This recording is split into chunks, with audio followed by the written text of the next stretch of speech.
Elle n'est pas restée seulement dans le dire, elle est passée dans le faire. Une lutte sans fin pour faire évoluer l'institution. J'essaie d'animer le fil Twitter. Et j'ai enseigné en maternelle et j'y suis toujours. Bonjour Jacques. Bonjour Claude. Pourquoi un enseignant de mathématiques que tu es a-t-il rejoint à un moment de sa carrière l'Association nationale des acteurs de l'école? Alors, c'est pas le professeur de mathématiques qui a rejoint l'ANAE, c'est l'ami de Michel Lorissère. L'ami de Michel et de Christian Lorissère. Bon, alors cet ami-là, il n'a pas rejoint l'ANAE uniquement parce qu'il était l'ami de Michel Lorissère. Il l'a fait aussi parce que peut-être cette association porte quelque chose de particulier. Oui, mais finalement... c'est la même chose. C'est pareil, parce que c'est une communion d'idées, de valeurs partagées avec des amis qui fait que je suis là, oui, et bon, que j'y reste. D'ailleurs. Alors maintenant, tu as une fonction importante dans cette association, tu es secrétaire national.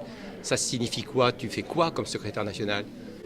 Ce que je fais comme secrétaire national, c'est le boulot de secrétariat qu'on fait dans une asso, des convocations, des comptes rendus de réunion. Et puis, il y a par l'intermédiaire d'Educavox la possibilité d'exprimer un peu ce qu'on ressent et ce qu'on a, et je le fais de plus en plus. Alors justement, tu le fais de plus en plus, et tous tes articles sont empreints d'un certain nombre de valeurs que l'on retrouve justement dans l'Association nationale des acteurs de l'école. Quelles sont ces valeurs? Ces valeurs, c'est les valeurs de la République, c'est les valeurs que je fais aussi vivre dans mon militantisme au sein de la Ligue de l'enseignement. C'est les valeurs de solidarité, de partage, d'entraide, le souci d'égalité. Je suis très sensible actuellement et plus particulièrement depuis cette rentrée au creusement des inégalités dans notre société. Et donc, je crois que l'ANAE travaille à ce que tous les élèves aient les mêmes chances. Ça a été l'un des thèmes qui sont récurrents, on va le voir dans ces commémorations des 20 ans, ce besoin, ce souhait d'une éducation pour tous. Alors justement, éducation pour tous, est-ce que le numérique est un facilitateur, empêche? Quel est ton point de vue sur la place du numérique dans cette égalité des chances que tu souhaites pour tous les jeunes et je pense que tous les citoyens de notre pays? Eh bien justement, je crois qu'on est en une croisée des chemins. Là, on est sur un vrai enjeu. C'est incontestablement une chance parce que le numérique, c'est la culture partout, c'est le savoir partout. Mais ça ne sera le savoir pour tous et la culture pour tous que si on veille à ce que ça ne constitue pas aussi un creusement des inégalités. Parce que ça peut l'être.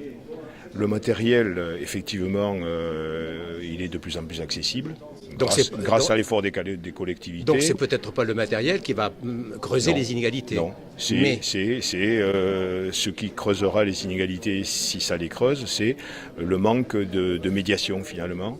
C'est-à-dire que le matériel, il peut servir à tout et à n'importe quoi. On peut prendre des photos, on peut jouer avec un smartphone, mais on peut aussi s'en servir comme outil de savoir et de culture. Mais s'il n'y a pas derrière une curiosité créée, un besoin de savoir créé et des premières pistes, des premières clés données pour accéder à ce savoir et à cette culture, ça ne se fera pas. C'est-à-dire que c'est la première utilisation, l'utilisation facile, l'utilisation immédiate qui va primer. Et une part de la société pousse à ce que ce soit cette utilisation-là. Donc il y a un effort à faire de l'école, des mouvements d'éducation populaire, des associations pour que ça soit la culture pour tous. Sans tomber dans l'idée que le numérique, c'est un vrai danger. Non, c'est pas un danger, c'est une chance. C'est une chance, mais qu'il faut saisir. Et pour la saisir, il faut s'y mettre à deux mains, quoi. Et l'ANAE participe? Ah oui, et heureusement. Merci beaucoup, Jacques. Merci à toi, Claude.